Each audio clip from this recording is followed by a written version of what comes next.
Hello everyone, welcome back to Dakshata academy channel. तो कैसे हैं आप सब। तो सबसे पहले तो मैंने आपको कल लास्ट वीडियो में कहा था कि आज यानी कि आज के दिन हमारी लाइव टेस्ट हमारा होना था, लाइव डिस्कशन होनी थी, लेकिन वो आज नहीं हो पाया। तो मैं आपको बता दूं कि कल ठीक 8 बजे, कल बिल्कुल मतलब एग्जैक्ट 8 बजे आपका लाइव टेस्ट चैनल पर शुरू हो जाएगा, जिसमें जितना भी हम अभी तक केमिस्ट्री में मतलब साइंस में केमिस्ट्री का पोर्शन अभी तक जितना भी कवर कर चुके हैं, उसमें अगर आपको कोई भी डाउट हो तो आप मुझे लाइव जो है पूछ सकते हैं, और इसी के साथ मैं आपका एक लाइव टेस्ट भी ले लूँगी।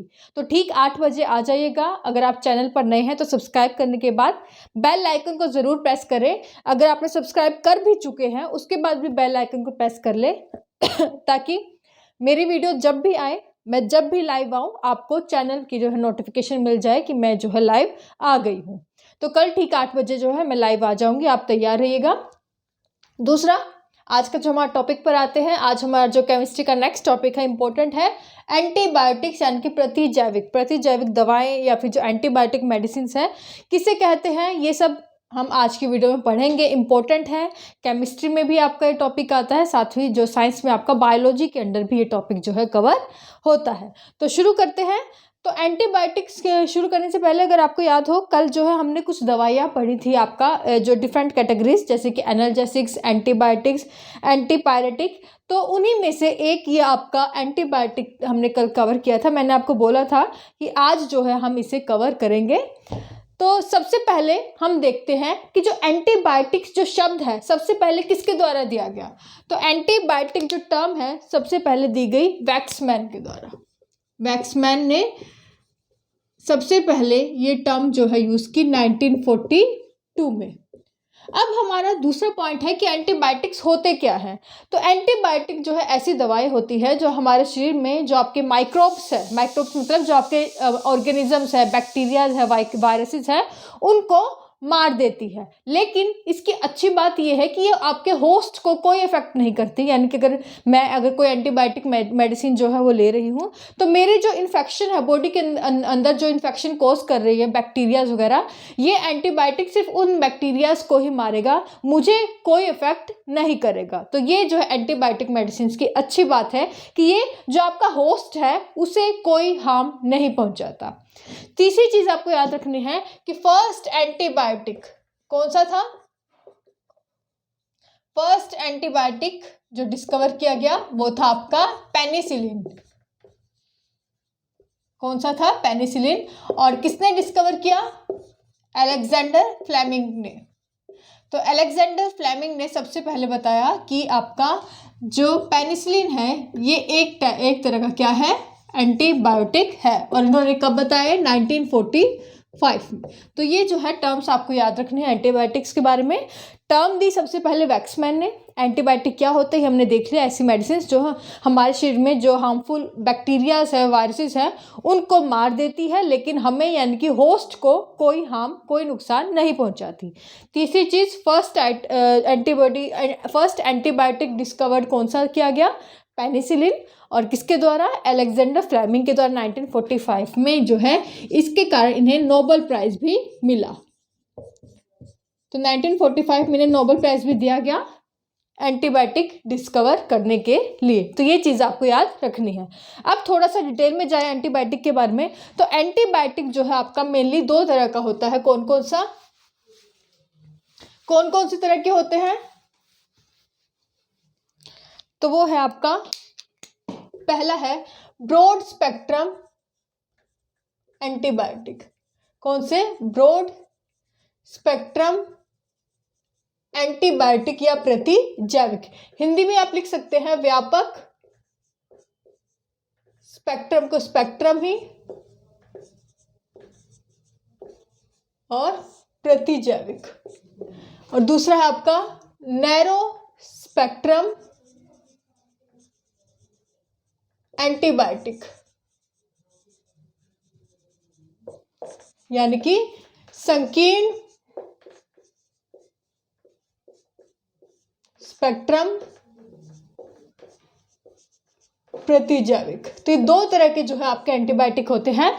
अब ब्रॉड स्पेक्ट्रम, नाम से पता लग रहा है ब्रॉड यानी कि व्यापक, ऐसे एंटीबायोटिक मेडिसिन, ऐसे प्रतिजैविक दवाएं जो कि दो या दो से अधिक जो आपके माइक्रोब्स है, बैक्टीरियाज है, उनको मार देती है। ब्रॉड मतलब क्या होगा, ज़्यादा, यानी कि एक आप एंटीबायोटिक मेडिसिन ले रहे हैं, लेकिन वो एक जो एंटीबायोटिक मेडिसिन है वो एक तरह के बैक्टीरिया के साथ साथ जो अन्य जो बैक्टीरिया अगर आपके शरीर में है उनको भी ये जो है आपका मार देती है। तो ऐसे एंटीबायोटिक्स को हम क्या कहते हैं, ब्रॉड स्पेक्ट्रम एंटीबायोटिक। इसके एग्जाम्पल आप लिख सकते हैं, एग्जाम्पल है इसके एम्पिसिलिन, जो एम्पिसिलिन दवा है, मेडिसिन है, वो इसके अंतर्गत आती है। दूसरी है एमोक्सिलिन,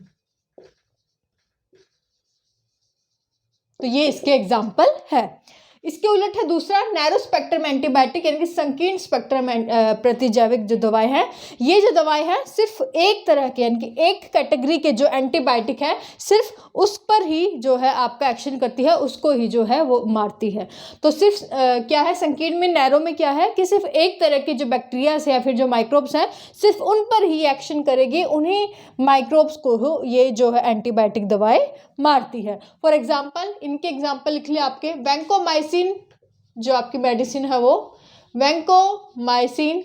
इसके अलावा जो आपकी ओल्डर पेनिसिलिन थी, ओल्डर पेनिसिलिन जो आपकी एंटीबायोटिक थी वो भी इसी कैटेगरी में आती थी। तो ये आपकी दो तरह की जो एंटीबायोटिक्स जो मेडिसिन या प्रतिजैविक जो दवाएं होती है।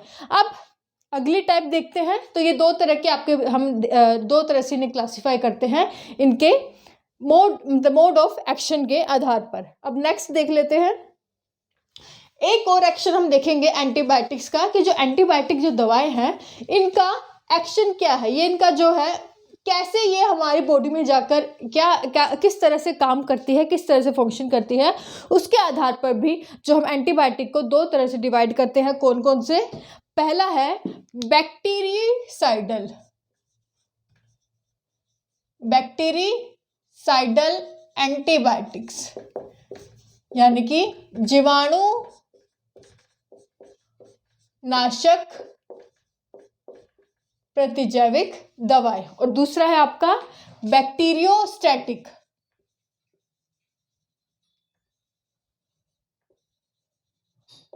बैक्टीरियोस्टैटिक एंटीबायोटिक मेडिसिन, और या फिर हिंदी में हम इसे क्या कहेंगे, जीवाणु रोधन प्रतिजैविक दवाएं।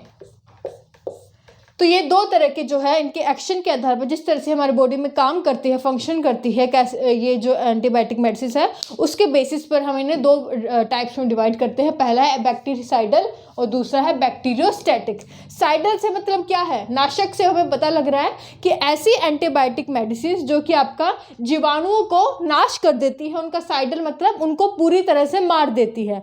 तो ऐसी एंटीबायोटिक मेडिसिन को हम क्या कहते हैं, बैक्टीरिसाइडल, कि वो जो मेडिसिन है वो बैक्टीरिसाइडल है, जीवाणु नाशक है, कि वो जो है उस बैक्टीरियाज को मार देती है। फॉर एग्जाम्पल है आपका सिफेलोस्पोरिन। तो सिफेलोस्पोरिन जो आपकी एंटीबायोटिक है, ये क्या करेगी, इसका एक्शन क्या है, ये बैक्टीरिसाइडल होती है, ये आपका जो बैक्टीरियास है उसे ये मार देती है।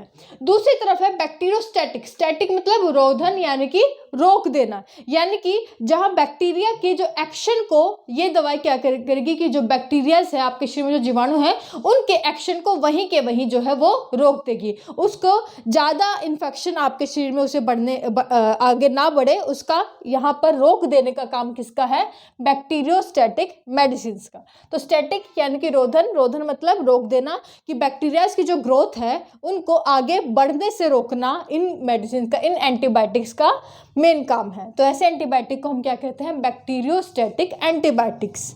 एग्जाम्पल इसके हैं आपके टेट्रासाइक्लिन। तो टेट्रासाइक्लिन जो आपके एंटीबायोटिक है वो आपकी जो बैक्टीरियाज की जो फर्दर ग्रोथ है उनको रोकती है। एक और आप इसमें लिख सकते हैं सल्फोनामाइड। तो तो ये जो है आपकी एंटीबायोटिक है। तो ये इस तरह से इनके मोड ऑफ एक्शन यानी कि इनके हमारे बॉडी में किस तरह से काम करते हैं एंटीबायोटिक्स, तो यहाँ भी हमें दो तरह से डिवाइड कर सकती है। अब दरअसल एक क्वेश्चन पूछा जाता है कि एक काफ़ी बहस चलती है कि एंटीबायोटिक गुड होते हैं या बैड होते हैं, मतलब इज एंटीबायोटिक गुड और बैड, अच्छे हमारे लिए अच्छे हैं या बुरे हैं। तो अगर अच्छे की तरफ हम देखें तो गुड क्यों है, क्योंकि ये जो हमारे शरीर में जितने भी जो रोगाणु है, जीवाणु है, आपके जो माइक्रोब्स हैं, उनको क्या कर देती है, मार देती है और हमारी प्रोटेक्शन होती है शरीर को। तो ये अच्छा है हमारे लिए, तो हमारे लिए तो ये गुड है। और साथ ही हमारे जो बॉडी में सिर्फ जो हार्मफुल बैक्टीरियाज है, वायरसेस है, ये उसको मारती है, हम होस्ट को, यानी कि हम जो एंटीबायोटिक मेडिसिन लेंगे हमें कोई नुकसान नहीं पहुंचाएगी, होस्ट को नुकसान नहीं पहुंचाती, सिर्फ हमारे शरीर में जो आपके बैक्टीरियाज है, माइक्रोब्स हैं, उनको यह किल कर देती है। तो इस तरह से हम कह सकते हैं कि ये जो है आपका एंटीबायोटिक्स जो है अच्छे हैं। और साथ ही इसका क्विक एक्शन होता है कि अगर बहुत ज़्यादा बीमार आदमी चल रहा है तो अगर 1.5-2 दिन में अगर आपका एंटीबायोटिक्स लेना शुरू कर दे तो 2-3 दिन में ही इसका असर दिखना शुरू हो जाता है। जो आपका कोई भी पर्सन जो मेडिसिन लेता है वो आपका हेल्दी हो जाता है, वो आपका ठीक होने लगता है। तो हम इस वे में इसे कहेंगे कि ये एंटीबायोटिक्स आर गुड।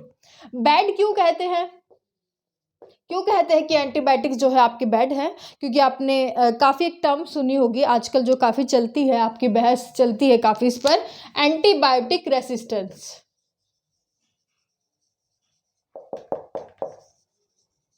तो एंटीबायोटिक रेसिस्टेंस क्या है जिसके कारण जो है एंटीबायोटिक्स को बैड बोला जाता है कि ये बुरी है। तो आपने देखा होगा कि कई हम जनरली अपने आसपास अपने घरों में ही बात शुरू करें तो हम एंटीबायोटिक मेडिसिन लेना शुरू करते हैं। अगर 1-2 दिन, अगर उसका 3 दिन का कोर्स है तो हम दूसरे दिन अगर ठीक होना शुरू हो जाते हैं तो हमें लगता है कि अब हम ठीक हो गए हैं, अब हम दवाई क्यों लें।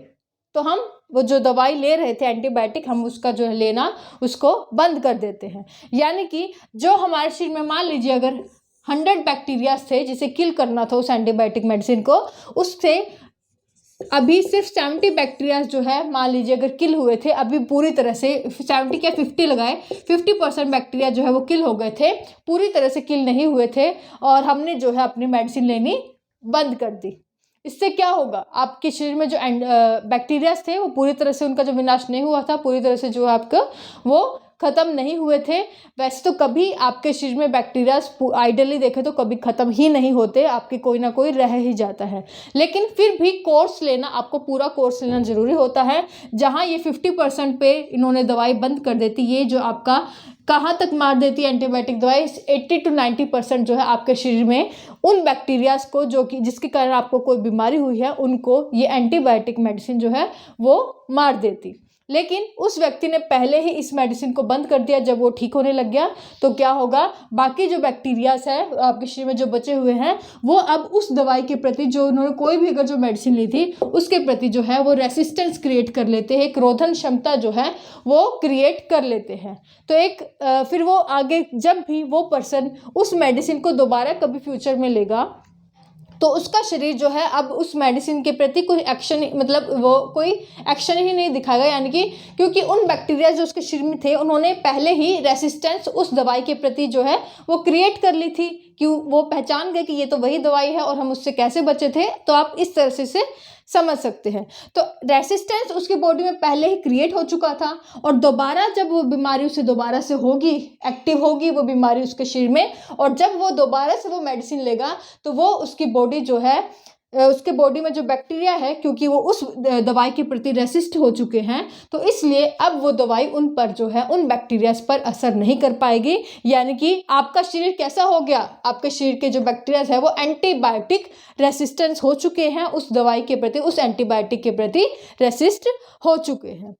तो इसलिए कहा जाता है कि अगर आप एंटीबायोटिक मेडिसिन कभी भी लेते हैं तो अपना कोर्स पूरा जरूर करें, जितने दिन डॉक्टर ने प्रेस्क्राइब किया है आप उतने दिन के लिए अपनी पूरी जो डोज है मेडिसिन की ले, वरना जो है एंटीबायोटिक रेसिस्टेंस आप जो है आपकी बॉडी में हो सकता है। तो इसलिए कहा जाता है कि बैड है आपके एंटीबायोटिक जो है, इससे कहा जाता है कि इसके कारण जो है देखा गया है कि आपने कई बार सुना होगा अपने आसपास कि इस पर तो जो दवाई है, किसी भी डॉक्टर की दवाई ले लें, ये इस पर असर ही नहीं कर रही है। क्यों नहीं असर कर रही है? क्योंकि उसने इतनी दवाइयाँ ले ली है और दवाइयाँ भी पूरी नहीं ली है कि उसकी बॉडी में अब जो है रेसिस्टेंस हो चुका है उस एंटीबायोटिक के प्रति। तो इसलिए कहा जाता है कि एंटीबायोटिक्स जो हैं वो आपके बैड है। तो अगर आपसे पूछा जाए कि एंटीबायोटिक्स गुड है या बैड है, तो आप क्या कहेंगे? तो हम गुड ही कहेंगे। क्यों? क्योंकि अगर आप लापरवाही ना करें तो ये आपके लिए अच्छा ही है, आपके ये अच्छे इफेक्ट ही देगा, क्योंकि क्विक रिस्पॉन्स देता है, आपके शरीर में जो बैक्टीरियाज है उनको मार देता है और आपको जो है हेल्दी बनाता है। लेकिन अगर आप किसी भी चीज़ में लापरवाही करेंगे, अगर पढ़ाई में भी लापरवाही करेंगे, तो वो आपकी गलती है, ना कि उस टेक्निक की, यानी कि उस एंटीबायोटिक मेडिसिन की। तो एंटीबायोटिक रेसिस्टेंस के बारे में सबको अवेयर करना चाहिए। मैं तो आपको भी कहूँगी आप भी अवेयर हो और आपके अपने जो आसपास के लोग हैं उन्हें भी इस चीज़ के बारे में ज़रूर अवेयर करें कि अगर आप एंटीबायोटिक मेडिसिन लेते हैं तो उसका जो कोर्स है वो पूरा ज़रूर करें। तो ये था पूरा आज के टॉपिक के बारे में कि एंटीबायोटिक्स क्या होती है। पूरे डिटेल से हमने डिस्कस किया है, इसके कौन कौन से टाइप हैं ये भी हमने देख लिया। तो आई होप आपको पूरा टॉपिक समझ आ गया हो। वीडियो अगर अच्छी लगे तो प्लीज़ लाइक कर दें, अपने फ्रेंड्स के साथ इस टॉपिक को ज़रूर शेयर करें, इम्पोर्टेंट है। और कल मिलते हैं लाइव ठीक 8 बजे चैनल पर लाइव मिलिएगा। चैनल को सब्सक्राइब करने के बाद बेल आइकन को ज़रूर प्रेस कर लें ताकि वीडियो की नोटिफिकेशन आपको मिल जाए मैं जब भी लाइव आऊँ। बाकी आप हमें फॉलो कर सकते हैं इंस्टाग्राम, टेलीग्राम पर, लिंक नीचे डिस्क्रिप्शन में दिया गया है, चाहे तो वहाँ जाकर फॉलो कर सकते हैं। आज के लिए बस इतना ही। Thank you so much.